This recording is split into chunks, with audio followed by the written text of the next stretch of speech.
Chers compatriotes d'Algérie, chers frères et sœurs d'Algérie, Azul Filaouen, Massa Nour, euh, j'espère que nous allons, j'espère que qu'à la fin, euh, vous- je réussirai à rendre un peu plus clair certains aspects, certaines complexités de la situation algérienne à travers un cadre assez théorique que je vais rendre pratique.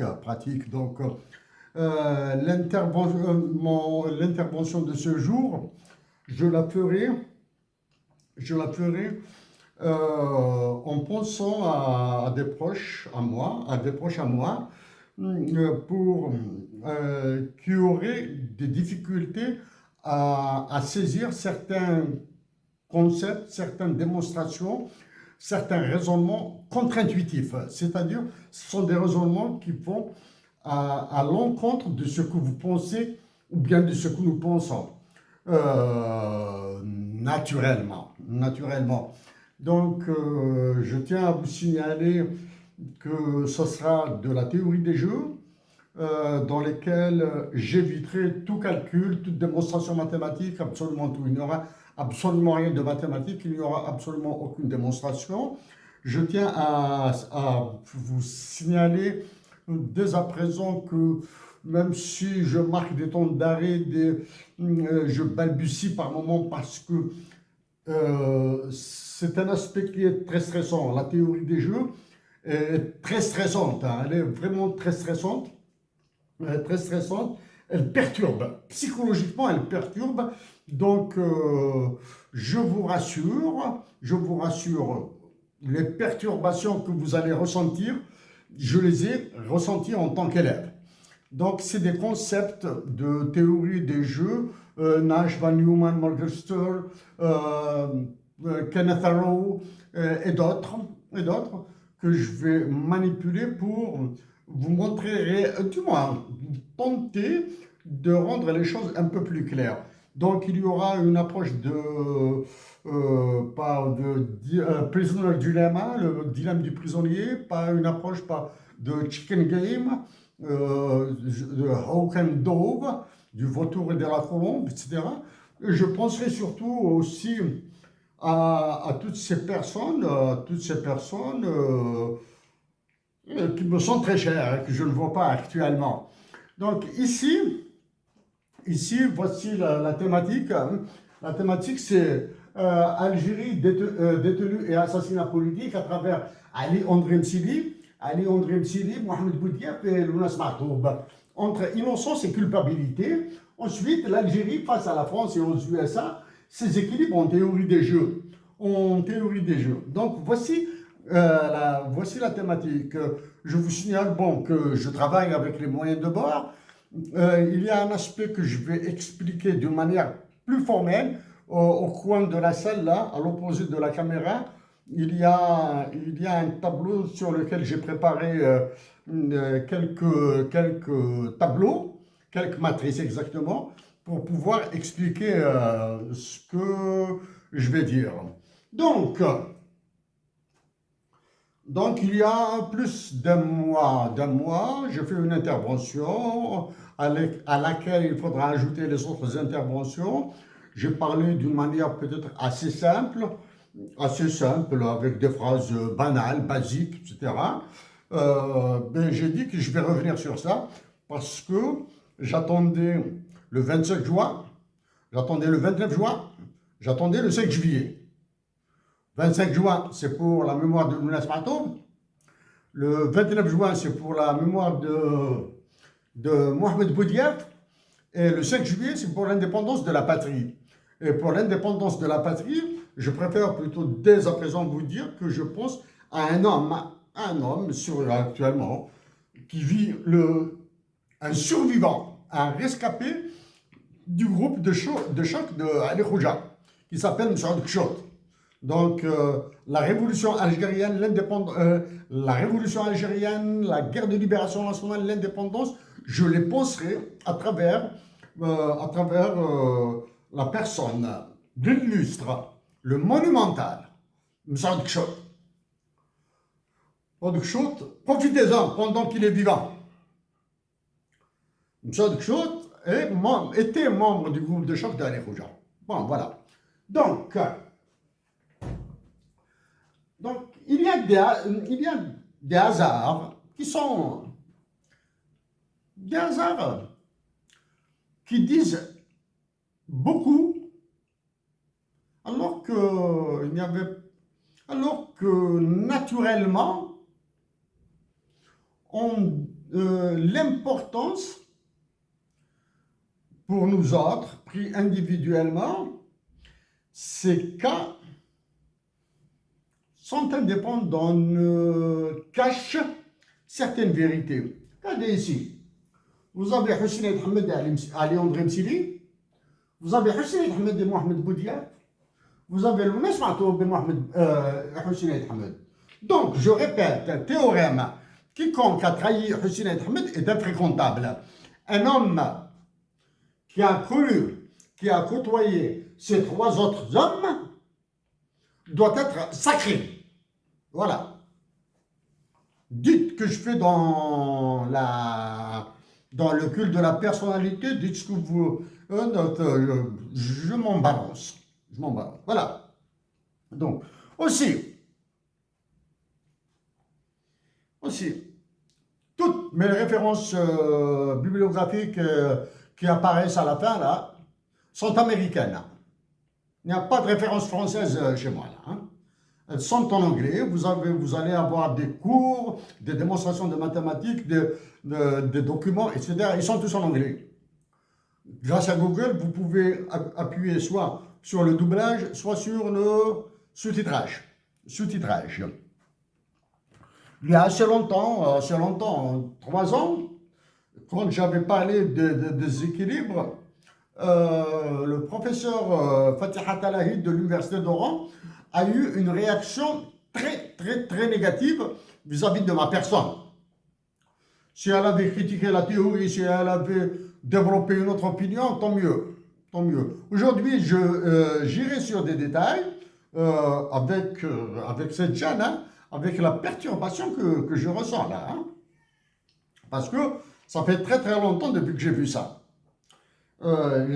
Donc ceux qui veulent discuter de ce que je vais dire, de théorie, etc., marhaba soin. S'il vous plaît, sortez du modèle réactif algérien et français là. Le modèle réactif algérien et français sont très agressifs là. Hein. Allez-y vers les modèles de réaction anglo-saxons, américains, canadiens, anglais, etc.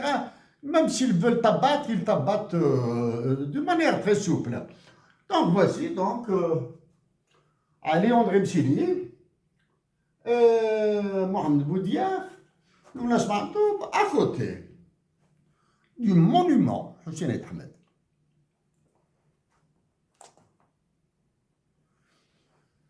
Paul Ricoeur, dans le livre de Marie de Solesmes, dans Dialogue avec Paul Ricoeur, Samuel Rougier, Jean-Yves Leloup et Philippe Naquet, Paul Ricoeur a donc dit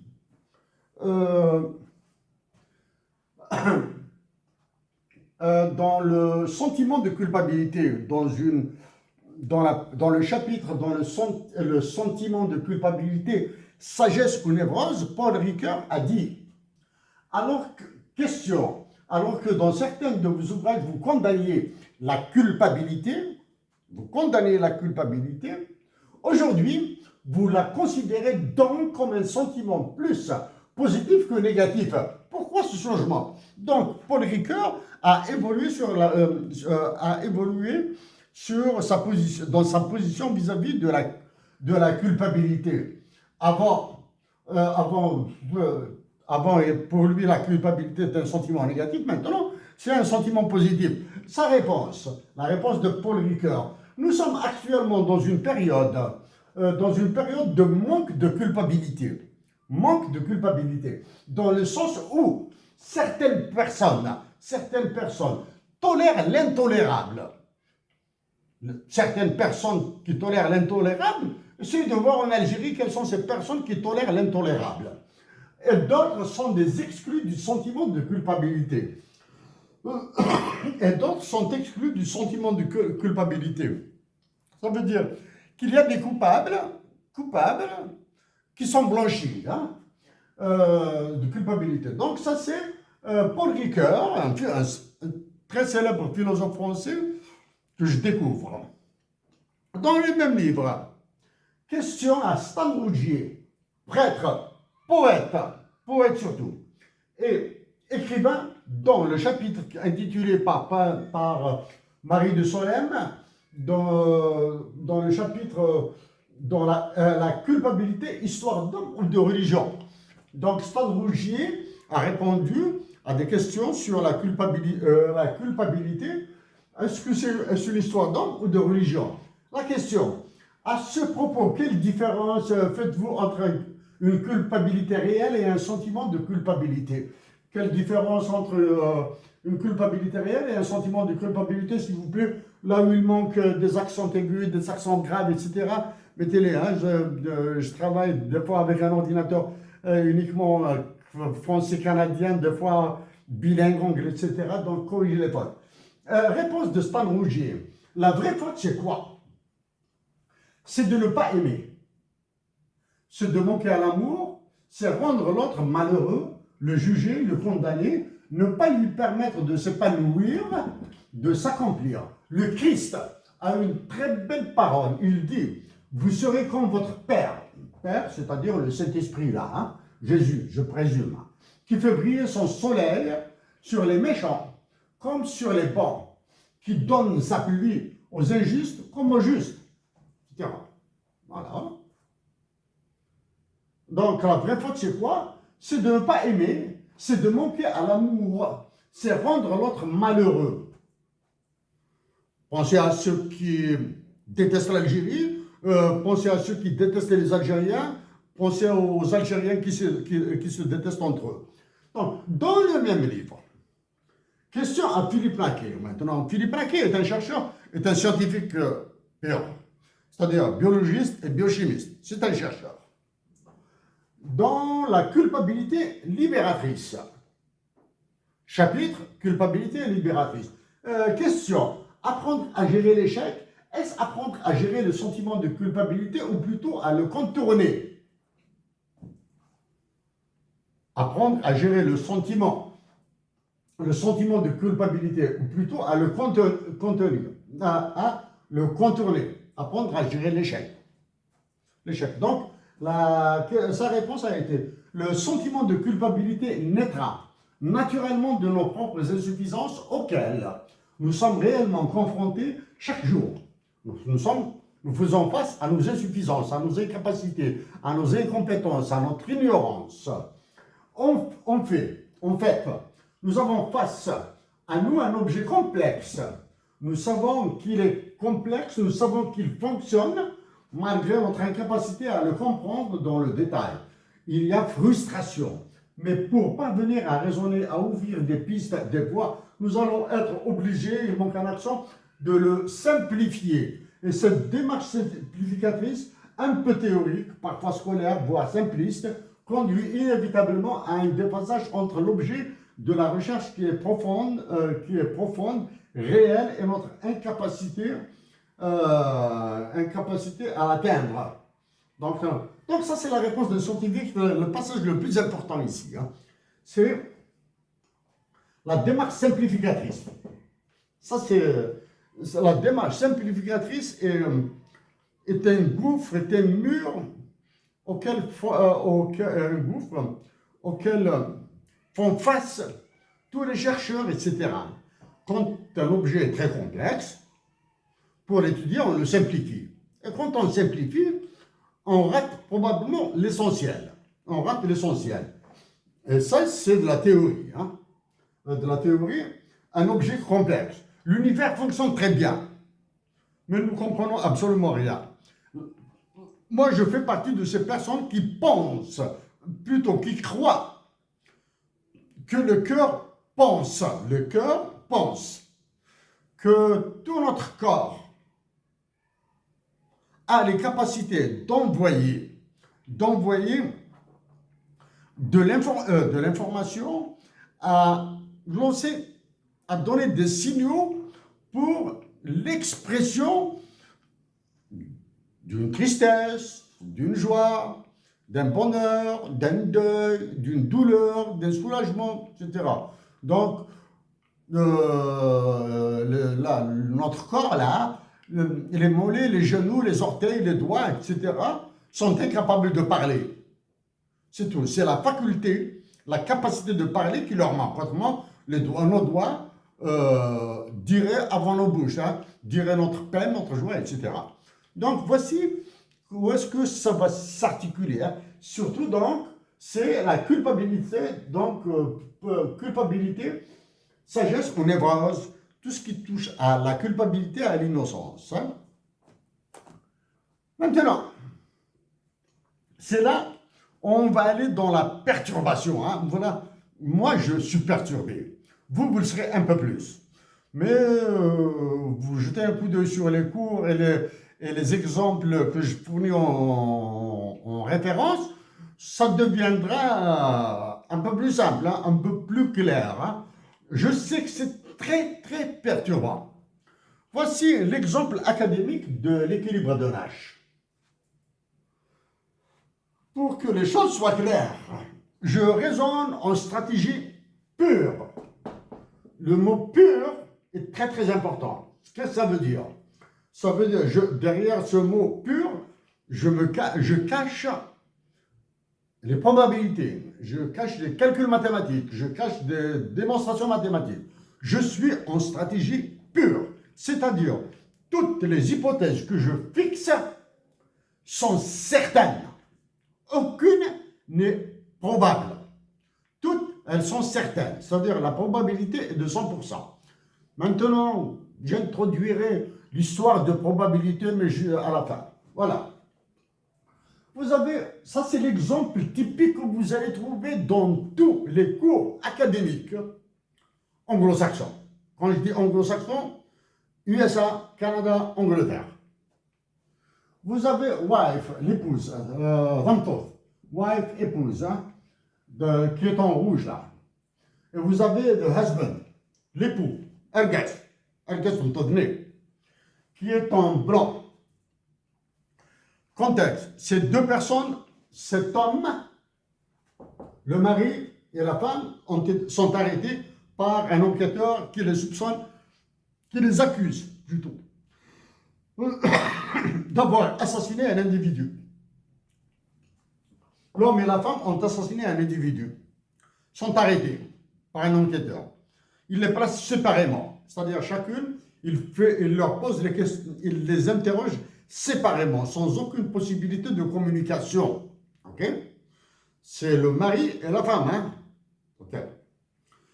Avant de les interroger, il leur donne les règles du jeu. Si vous vous dénoncez mutuellement, si le mari dit que c'est la femme qui a tué et la femme dit que c'est le mari qui a tué, les deux s'accusent, donc les deux confessent, ils avouent, donc elles auront, le mari et la femme auront 10 années de prison.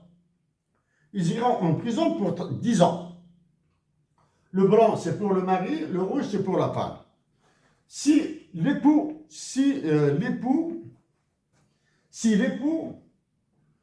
avoue, voilà, l'époux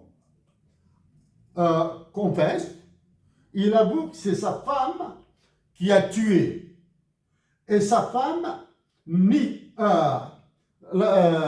l'époux dit que ce n'est pas moi qui ai tué, c'est la femme qui va avouer qu'elle a tué. C'est son épouse. Donc la femme, elle aura pour 25 ans, l'homme aura pour 1 année. L'inverse maintenant. L'homme nie, il nie. Mais la femme dit que, elle dit que c'est lui qui a tué. Donc, la femme aura pour 1 année de prison, l'homme aura pour 25 années. Même s'il a nié, il a été dénoncé. même chose. La femme nie, l'homme nie. Chacun aura 3 années de prison. Voilà. L'homme nie et la femme nie. Ils auront 3 années de prison. Voici, qu'est-ce qui caractérise cet équilibre, cette matrice? On appelle ça la matrice. Donc, cette position, naïvement, quelle est la solution? Quel est l'équilibre? Ici, nous penserons rationnellement que, l'homme va nier, la femme va nier. C'est-à-dire, on est là. Rationnellement, l'homme dira que ce n'est pas moi qui ai tué, la femme dira que ce n'est pas moi qui ai tué, et personne n'accusera l'autre. Ok? Elle nie, ce n'est pas moi, et personne n'accuse l'autre. Donc elles auront, les deux personnes auront, le mari et la femme auront pour 3 années de prison. Donc rationnellement, c'est la peine la plus faible, la plus basse. Vous allez croire que c'est la solution? Non. La solution, c'est 10-10. Ils iront en prison pour 10 années chacun. Ils n'iront pas en prison pour 25 années, mais ils iront en prison pour 10 années chacun. Ça, la solution, c'est 10. Pourquoi? Et pourtant, 3 années, c'est la peine la plus minimale. C'est là où il y a la perturbation. Maintenant, je vous ai dit que l'équilibre de Nash est 10 ans, c'est-à-dire les deux doivent confesser. C'est-à-dire les deux doivent s'accuser mutuellement. Ok? Pourquoi? 25 années, une année, c'est-à-dire ce couple de peine, est opposé à ce couple de peine. Donc, automatiquement, on les supprime. Après, je vais donner une explication plus formelle. Je les supprime. Le mari, en tant qu'être rationnel, il veut passer le minimum en prison. Il veut passer 1 année en prison. C'est tout ce qu'il veut. Donc, cet équilibre de 25,1 est opposé à, du moins ce résultat est opposé à 1,25. Donc, ils sont à sauter. Donc, l'équilibre n'est pas là. Maintenant, pourquoi on passe de là à là? C'est-à-dire, pourquoi, au lieu d'avoir 3 années de prison chacun, ils auront pour 10, c'est l'équilibre. Bon, ils ont évité le pire, mais ils ont évité aussi, ils ont pris plus que le minimum. Pourquoi? On va supposer, si l'homme dit que c'est la femme qui a tué, donc elle aura 25 ans. Si la femme dit que c'est l'homme qui a tué, l'homme aura 25 ans. Donc, pour éviter les 25 ans, ils doivent au mieux nier. Nier tous les deux. Mais puisqu'il y a ces 3 années de prison, alors qu'ils peuvent avoir 1 année de prison, 3 années de prison, alors qu'ils peuvent avoir 1 année de prison, que va faire la bonne femme? Elle va accuser l'autre. Et le raisonnement réciproque, inverse pour l'homme est valable. Puisque l'homme risque 3 années de prison ici, en niant, il nie. Il risque 3 années de prison. Ah non, il préfère aller vers là où il y a 1 année. Il y a 1 année. Donc, pour avoir 1 année de prison, il doit dénoncer sa femme. Donc, voici les 10 années. Après, là, j'ai préparé un tableau qui est au coin, là. Je vais l'expliquer. Je vais l'expliquer. Quels sont les problèmes qui se posent ici? Moi, les problèmes théoriques, les questionnements. Il y a le problème de la rationalité limitée. Si nous étions intégralement rationnels, donc c'est 3 et 3 ans. Hein. Puisque notre rationalité est limitée, nous envoie à 10 ans, 10 ans. Qu'est-ce qu'il y a? L'égoïsme.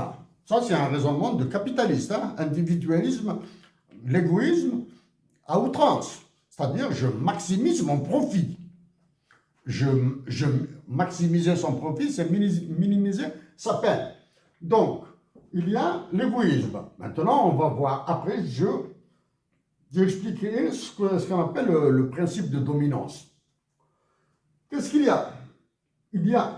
Ici, il y a la présence de nos croyances, ce que nous croyons être rationnel, être bon pour nous, et l'absence totale de foi religieuse, d'exigence de vérité et d'honnêteté. Il n'y a pas de vérité, il n'y a pas d'honnêteté, il n'y a rien. Là, dans cette formulation, hein, dans cet exemple, il n'y a ni foi, il n'y a ni honnêteté, il n'y a ni vérité. On s'en fout de la vérité, de l'honnêteté, rien, rien, rien. Je veux passer, mon objectif est de passer le minimum de temps en prison. De préférence une année, et je me retrouve avec 10 ans. Voilà. Maintenant, on va le rendre un peu plus sophistiqué. Le même cas. Hein. Ici, c'est le mari et la femme, il n'y a pas de coopération, il n'y a pas d'entraide parce qu'ils ont été pris séparément. Maintenant, je passe à celui-là. Vous avez, c'est la même forme ici. Vous avez à côté Sherif et Lajar. Vous avez Mahdi et Tounes Hakim. Je change les peines. S'ils s'accusent mutuellement. Bon, l'enquêteur a ses certitudes. Là, toujours cette hypothèse. L'enquêteur a ses certitudes que c'est soit Sherif et Lajar, soit Mahdi et Tounes Hakim, ou bien les quatre ont participé à un crime. L'enquêteur, il a cette certitude. Hein. Maintenant, il veut extraire la vérité, il veut saturer les mensonges. Pour saturer les mensonges, il leur dit, voici les tarifs. Si vous vous accusez mutuellement, vous aurez 35 ans chacun. Vous vous accusez mutuellement. C'est-à-dire, Sherif El Lajar accuse Mahdi et Tounes Hakim, Mahdi et Tounes Hakim accusent Sherif El Lajar. Donc, les deux auront 35 ans, les deux auront 35 ans de prison. Ok? C'est Sherif accuse Mahdi et Tounes Hakim. Ils auront 45 ans à condition que Mahdi et Tounes Hakim n'accusent pas Sherif. Dans ce cas-là, il sera condamné, Sherif et Lajar, ils seront condamnés à 1 an de prison. À 1 an de prison pour une futilité, une babia. Donc, Sherif et Lajar, ils nient. Donc, ils nient alors que Mahdi et Tounes Hakim les accusent. Donc, ils auront pour 45 ans. Et Mahdi et Tounes Hakim auront pour 1 an. Maintenant, les deux couples, Mahdi et Tounes Hakim, Sherif et Lajar, les deux couples nient. Chaque couple aura 15 ans. Chaque couple aura 15 ans. Quel est l'équilibre? Les deux couples, Mahdi et Tounes Hakim, Sherif et Lajar, vont se retrouver avec 35 ans de prison. Les deux couples, hein, les quatre mecs, les 4 personnes vont se retrouver en prison pour 35 ans. Voici l'équilibre. Juste après, je l'explique là-bas. 35 ans. Je l'explique d'une manière plus formelle. Hein, plus formelle. Qu'est-ce qu'il y a? On contextualise maintenant. Par contre, on donne de la matière à ce cas. C'est-à-dire, Mahdi et Toushafi, Sherif El Hajar, sont accusés d'avoir assassiné le Mounas Matoub. Arrivé devant le procès, au procès,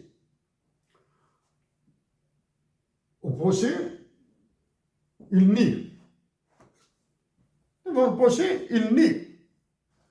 Sherif El Hajar, Mahdi et Toushafi, tribunal, il nie. Cour, tribunal ou cour, etc. Il nie. Non, nous n'avons pas. Non, monsieur, vous avez avoué. Vous vous êtes accusés mutuellement. Vous vous êtes accusés. Donc, vous allez pour 35 ans de prison.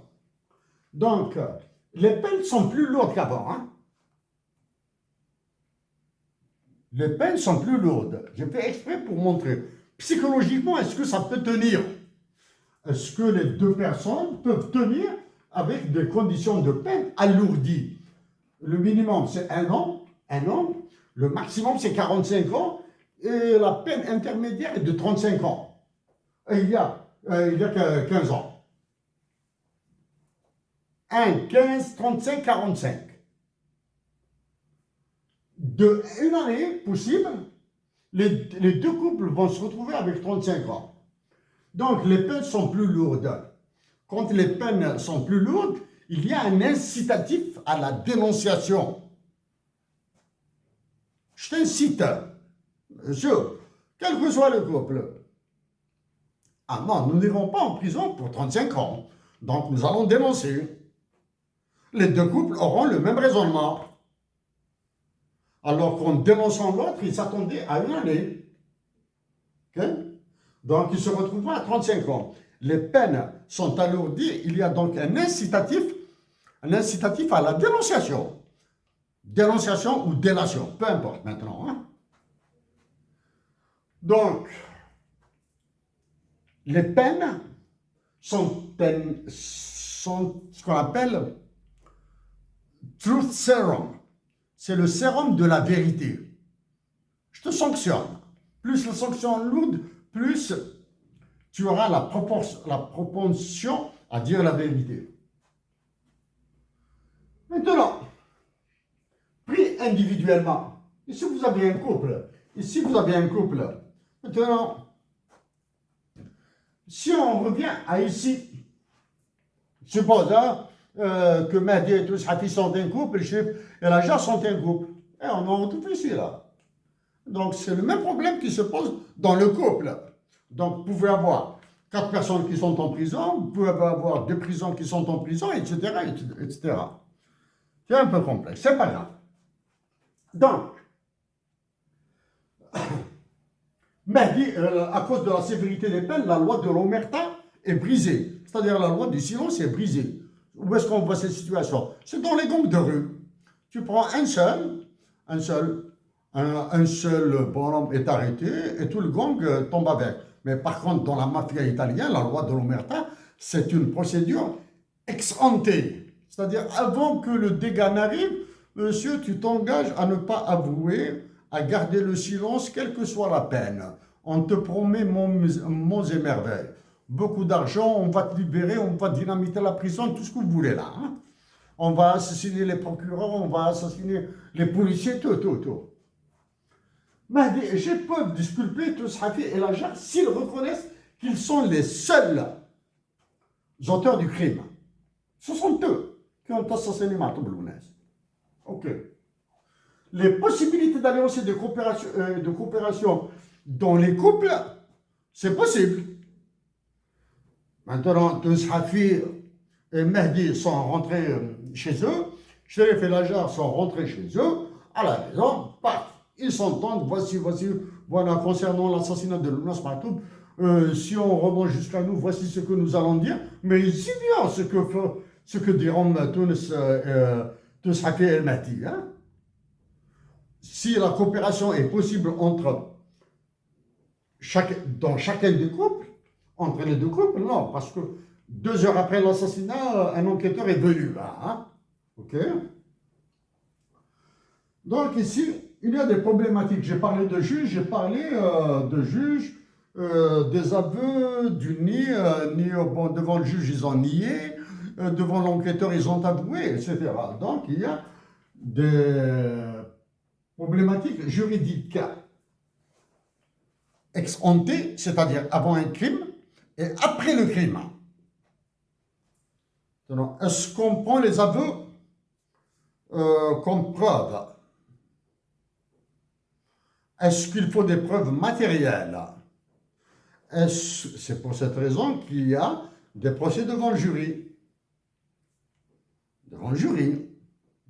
C'est une partie tierce. Donc, ex ante, avant, pour anticiper un crime, peut-être annoncer des peines très très lourdes, en ex post. Maintenant, c'est quand des accusés reviennent sur leurs aveux. Il suffit de torturer un bonhomme pour qu'il vous dise l'impossible. Donc, 5 années après, donc on est toujours dans Mahdi et tout Haki, Sherif et Raja, 5 années après, les 4 personnes, elles ont été condamnées à 35 ans. Hein. 5 années après, les 4 personnes ont été graciées. Quelles sont les règles de grâce? Ça, c'est un problème d'ex ante et d'ex post aussi. Hein. Comment est-ce qu'on gracie? Les 4 personnes se sont accusées de l'assassinat de Matoub Lounes. Normalement, c'est 35 ans. Après 4 années, elles ont été graciées. Quelles sont les règles de la grâce? Ensuite, après, les 4 personnes se sont présentées devant la famille de Lounes Matoub. Ça a été voir Matoub Lounes pour laver leur honneur. Ces 4 personnes ont juré qu'elles n'ont absolument rien à voir avec l'assassinat de Lounes Matoub. Voilà. Lounes Matoub a été assassiné dans les virages de Tel Abounet. C'est vrai que ces 4 personnes étaient là, juste à côté, juste au-dessus du talus, là, hein, du talus de Tel Abounet. Hein. C'était juste au-dessus, là. Hein. Ils pique-niquaient, ils faisaient ce qu'ils faisaient, etc. C'était là, oui, nous étions là-bas. Mais nous jurons que nous n'avons rien à voir avec l'assassinat de Lounes Matoub. 10 années après, Matoub Lounes a été assassiné en 1996. 10 années après. Donc ça fait 15 ans après. Hein, 5 années, elles ont été libérées à 10 ans après. 15 années après, elles ont demandé une révision du procès. La révision d'un procès est-elle un droit constitutionnel, institutionnel? Est-ce que dans le cas d'une faute, d'une erreur judiciaire, quelles sont les règles de la réparation de l'erreur? Ok? J'avance. Maintenant, je vais tourner la caméra, du moins c'est une tablette, hein, je vais expliquer un peu mieux les deux situations.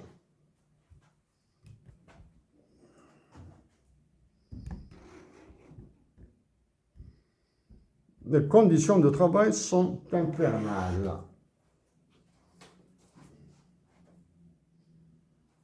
Ah, c'est pas possible. Donc, le premier cas, l'épouse et le mari. Le mari avoue. Donc, nous avons 23 et 3.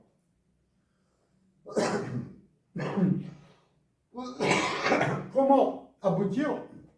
Comment dire que c'est ça l'équilibre de Nash? C'est-à-dire les deux vont s'accuser. Regarde ce qu'on appelle la position dominante. En position dominante, je regarde les chiffres qui sont en bleu. Les chiffres qui sont en bleu. Les voici. Ces chiffres concernent le mari. Donc, le mari a ce qu'on appelle une position dominante. Une année de peine est inférieure à 10 ans et 3 années sont inférieures à 25 ans. Donc, rationnellement, il doit jouer ici.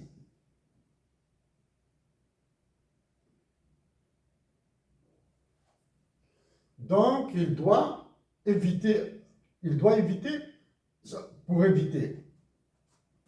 pour avoir une année de prison ou 3 ans de prison, et pour éviter 10 ans et 25 ans, il doit jouer ici. Maintenant, pour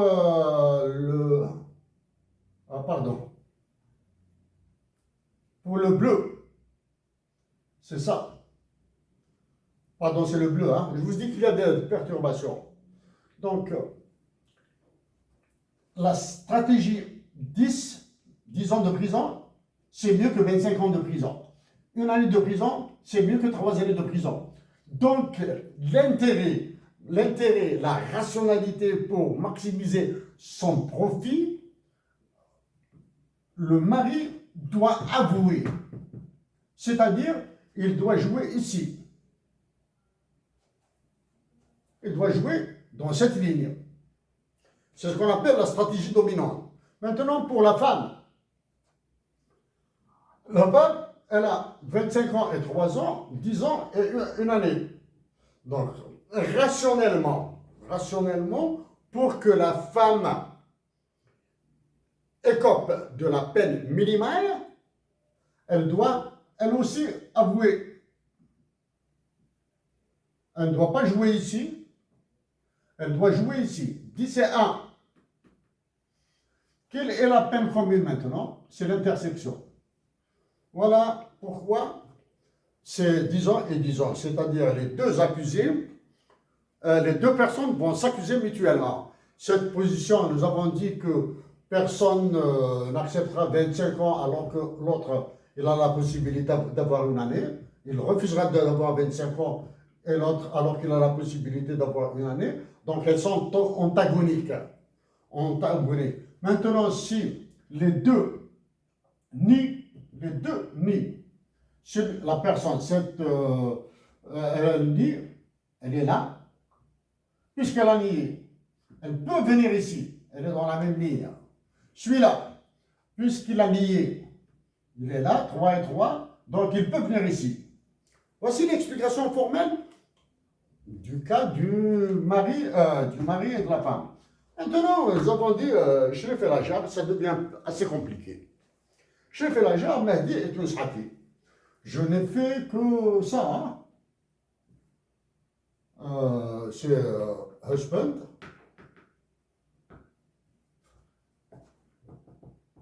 Ouais, c'est le même truc. Maintenant, j'ai alourdi les peines. Sauf qu'il y a maintenant ici 2 personnes et 2 personnes. Nous avons dit que les deux couples vont se retrouver avec 35 ans. C'est le même raisonnement. Hein. 35 et une année sont inférieurs à 45 ans et 15 ans. Donc, chez les Felajar, sont obligés de jouer ici. Mahdi et deux Hati.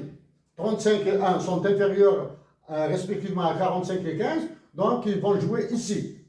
Quelle est l'intersection? C'est ça. C'est ce qu'on appelle la position dominante. Donc ici, ils vont se retrouver avec 35 ans de prison. Alors qu'ici, normalement, je prends cette matrice-là, je la mets ici, je la mets ici, je la mets ici, et je la mets ici. Ok? C'est cette matrice-là, toute cette matrice-là. Hein? Je la mets ici, dans cette case, dans cette case, dans cette case, dans cette case. Mais, nous savons que c'est cette case qui est toujours gagnante. C'est-à-dire, c'est qu'on fait ce qu'on fait. Donc, est-ce que je dois ramener ça ici? Non. Donc, je vais raisonner à partir d'un couple chez les Felajar. Ah oui. Donc, de 10 ans à 10, de 10 et 10 ans, de 10 ans, ils sont passés à 35 ans parce que les peines sont changées. Donc là, quels sont les problèmes qui sont posés ici? C'est les problèmes de coopération, les problèmes d'alliance, on appelle ça les alliances, et, je le dis comme ça, l'incertitude stratégique, on appelle ça. Hein. Mais j'ai dit tout à fait au début que nous allons utiliser de la stratégie pure. Après, je vais reprendre un autre cas encore un peu plus complexe. Je repasse au tableau, maintenant.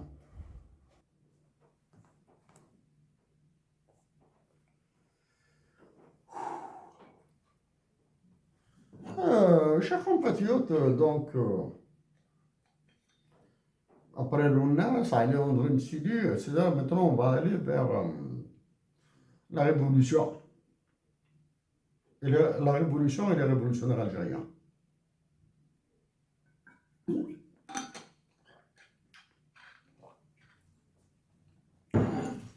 J'aime la musique, je cherche de la musique. Comme par hasard.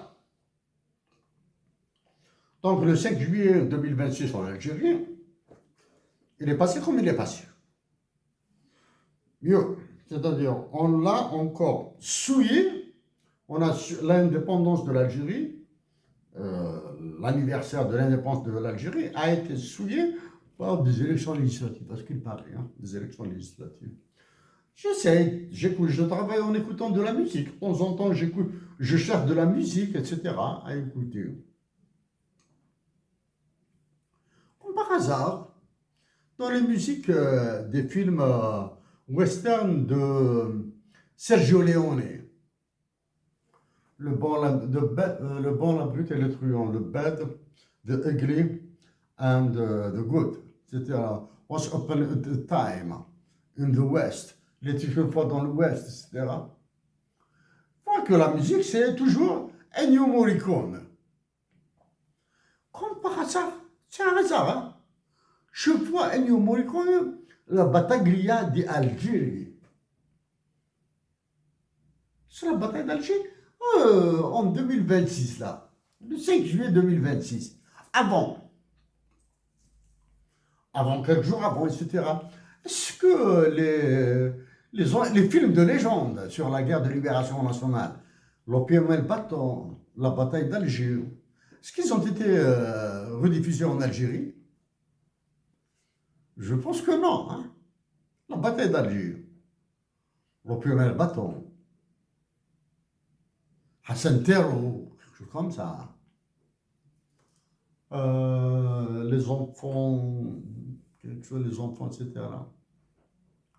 Parce que, bon, pour moi, je suis trop satisfait. Satisfaction totale. La révolution algérienne et la guerre de libération nationale, en pensant à Msaad Chod, elle est suffisamment suivie par celui qui occupe la conciergerie de Macron et les généraux comme ça. Hein. Maintenant, remettre la bataille d'Alger, Ennio Morricone, etc., mais ceci pour l'émotion.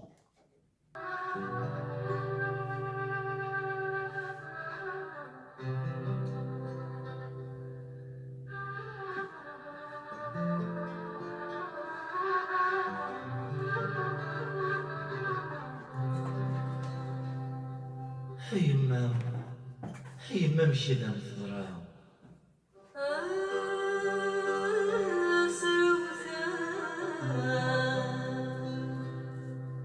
عبان وياه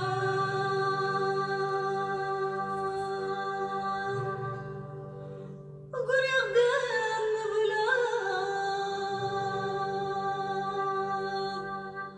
سوينا تساوي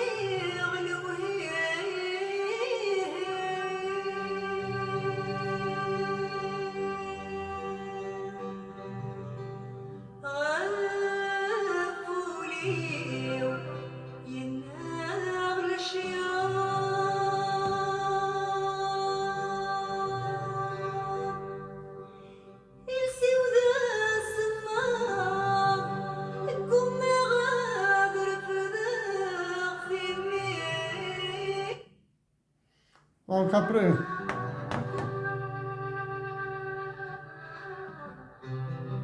oh non. Donc après Férouz, vous avez le Mouesmatou Benouara. Maintenant on passe à un autre monument.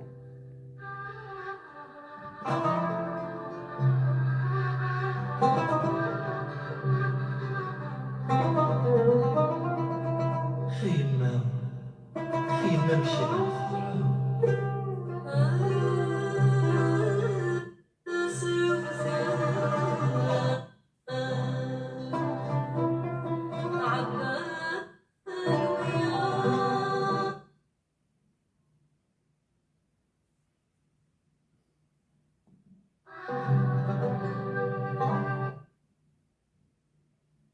Voilà. Donc maintenant, je suis désolé, je ne suis pas habitué à ce matériel-là, à le manipuler. Donc, le smartphone est situé entre Fayrouz, Marcel Khalifa et autres. S'il vous plaît, avant de continuer avec ces assassinats politiques, je dois m'arrêter 5 minutes. La cadence est assez soutenue. J'ai fait déjà 1 heure, plus d'1 heure. Je m'arrête et je reviens. Donc, chers compatriotes, je continue. Maintenant, je passe au cas de l'assassinat de Halim Sili, Mohamed Boudiaf et Lounas Mahtoub. Si ces assassinats politiques sont considérés comme une défense par les décideurs de la dictature, alors qui sont les coupables? C'est perturbant. Donc, Ali André Msili, Mohamed Boudiaf et Lounas Mahtoub ont été assassinés. Ces assassinats sont considérés comme étant une défense pour défendre des intérêts, alors qu'ils sont les coupables. Ceux qui défendent leurs intérêts ont décidé d'assassiner ces 3 révolutionnaires. D'abord, l'assassinat de Halim Sili, Mohamed Boudiaf et Lounas Mahtoub, c'est l'assassinat de la révolution. Ces 3 hommes de l'Algérie, là, Ali André Msili, Mohamed Boudiaf et Lounas Mahtoub sont des révolutionnaires. En les assassinant, c'est l'assassinat d'une révolution qu'ils veulent perpétuer.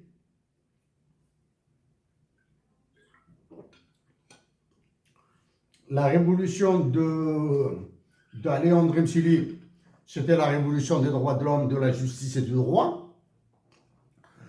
L'assassinat de Mohamed Boudiaf, en 92, c'était l'assassinat d'une justice sociale, d'un état de droit et d'une Algérie prospère, d'une patrie prospère qu'ils veulent assassiner. C'est la révolution de la prospérité qu'ils ont assassinée.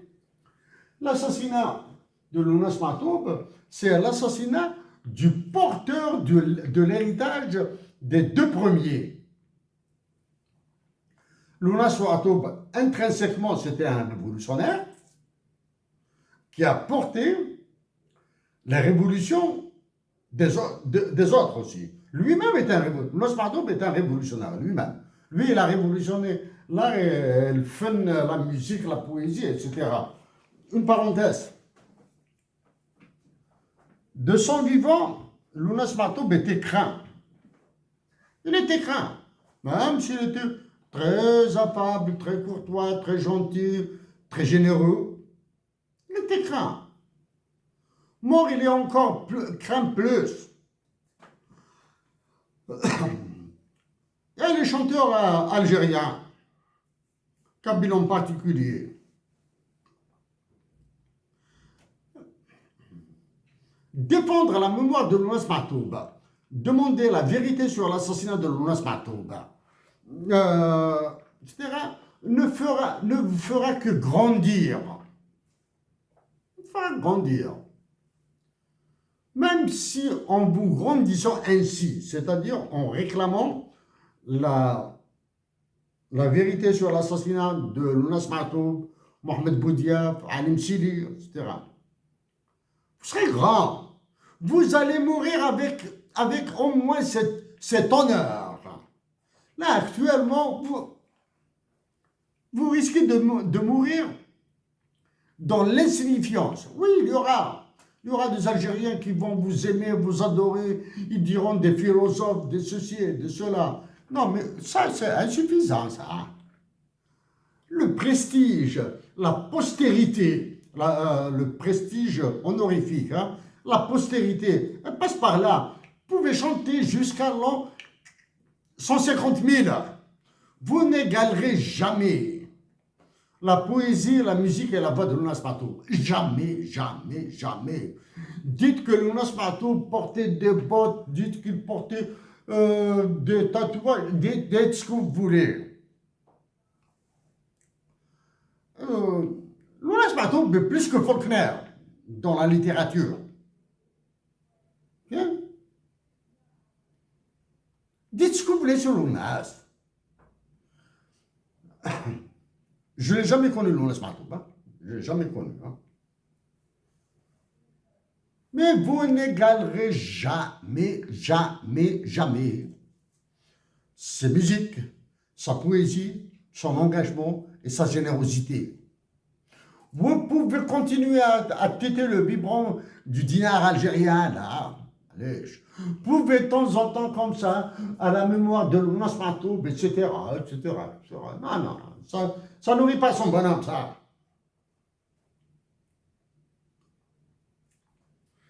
Dans les dilemmes d'avant, dilemme du prisonnier, la transposition, etc. Et dit d'ailleurs, je le reprends,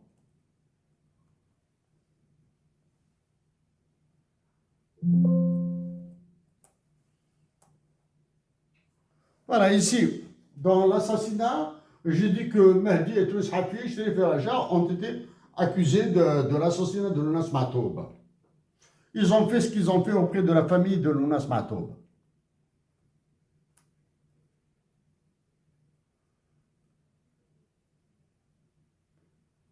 Ils ont fait ce qu'ils ont fait de Lounas Matoub. Finalement, je suppose que je suis l'assassin de Lounas Matoub. J'ai ma femme, j'ai ma famille, j'ai mes enfants, etc. Je suis l'assassin de Lounas Matoub. Personne ne sait que je suis l'assassin. La femme avec qui je vis, mes enfants, ma famille, etc. Personne ne sait que je suis l'assassin de Lounas Matoub. Dans ma famille, il y a mes enfants, ma femme, et dans ma famille, il y a ceux qui aiment Lounas Matoub. Ou Lounas Matoub, ils viennent me dire Lounas Matoub et ceci et cela et cela. Comment vais-je me comporter avec mes enfants, avec mon sang? Moi qui ai tué Lounas Matoub. Il arrivera un jour où j'exploserai. Soit je deviendrai fou, soit je dirai je vais fuir en Argentine, comme l'ont fait les nazis, et à partir de l'Argentine, quelque part d'Ushuaïa, je vais dire que c'est moi qui ai tué Lounas Matoub.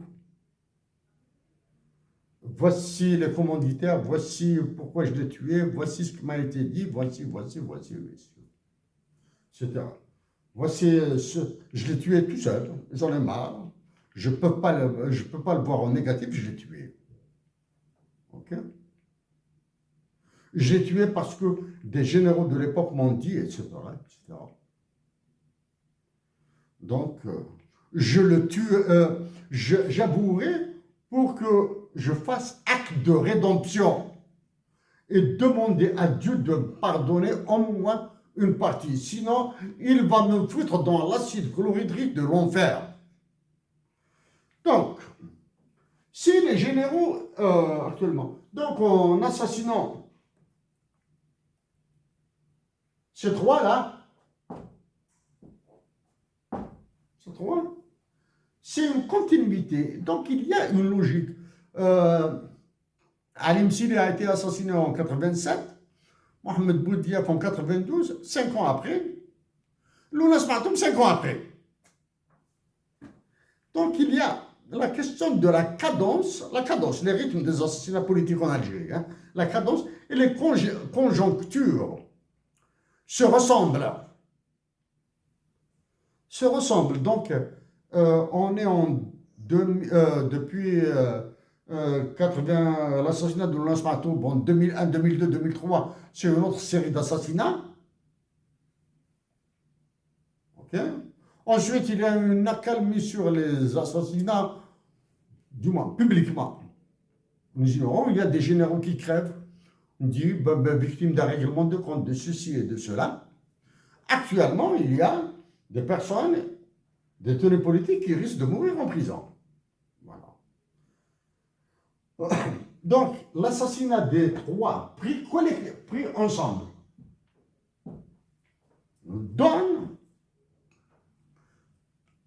la nature. C'est-à-dire, il y a une continuation dans le régime politique algérien. C'est-à-dire, dans la dictature militaire, il y a une continuation. Il n'y a pas de rupture, il n'y a pas de mouvement révolutionnaire, il n'y a pas une révolution des œillets. Donc, ça, il faut toujours l'extraire dans vérité et silence. L'innocence et culpabilité. Hein? Innocence et culpabilité. Maintenant, vous avez les généraux et la présidence, il y a les assassins, les complices, les témoins et les magistrats. Les magistrats, il jure devant Dieu qu'il dira qu'il défendra la justice, qu'il défendra le bon Dieu, qu'il défendra... Je dis, arrêtez de défendre le diable, là. Je ne sais pas, là, je ne sais pas. Un témoin, un assassin, un témoin et un magistrat qui a géré ça, qui s'est occupé, qui est mêlé aux affaires d'assassinat de Ali André Msili et Mohamed Boudiaf et Lounas Matoub. Comment est-ce que vous arrivez à dormir avec vos femmes? Comment est-ce que vous arrivez à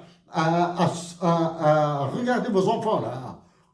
Comment arrivez-vous à supporter ce qui se dit par les Algériens et par les étrangers? Allez-y à la Mecque 99 000 fois. Allez-y à la Kaaba 1 million de fois. Faites 1 milliard de prières. Sans acte de rédemption, rien. Donc, les assassins, les complices et les témoins, les magistrats, vous avez la vérité et le silence. Et les généraux, vous avez la vérité et le silence. J'ai enlevé les chiffres. Ici, si tout le monde veut la vérité, nous aurons un état de droit et un état de droit. Donc, c'est un état de droit. Si certains veulent la vérité et les autres le silence, et ceux qui veulent le silence sont plus puissants que ceux qui veulent la vérité. Donc, à ceux qui veulent la vérité, bon, donc il y aura l'honneur d'avoir défendu un état de droit et il y aura l'impunité. Là, il y a, si c'est les généraux actuels, là, hein, qui veulent un état, qui disent qui veulent la vérité, donc on aura un état de droit. Et pour les magistrats, les assassins et les complices, etc., c'est l'impunité. Et dans les deux cas, silence, etc., nous avons l'impunité. Et c'est la malédiction qui est tombée sur la patrie qui va continuer ainsi. Donc, les assassins, complices, témoins et magistrats doivent aller vers des considérations privées, comme la rédemption par la voie religieuse. Demandez à Dieu de vous pardonner. Demandez au peuple de vous pardonner. Et l'absolution de leurs crimes dans leur famille. Les assassins, etc., témoins, les généraux, les magistrats, pensent aux sanctions et récompenses, doivent penser aux sanctions et récompenses divines lors du jugement dernier, là. Qu'ils pensent à l'honneur récoltable pour leur famille, parents, époux, etc. Il y aura toujours, hein. La famille de Kennedy a été assassinée, bon, mais sa famille est restée dans les honneurs. D'autres Kennedy ont été assassinés, mais la famille Kennedy est restée dans l'honneur. Okay. Maintenant, on commence à faire des révélations sur les auteurs. Est-ce qu'une révolution des œillets, conduite par des généraux intègres, peut mener vers ça? Ça demande du temps, là. Hein. Oui, j'ai tardé.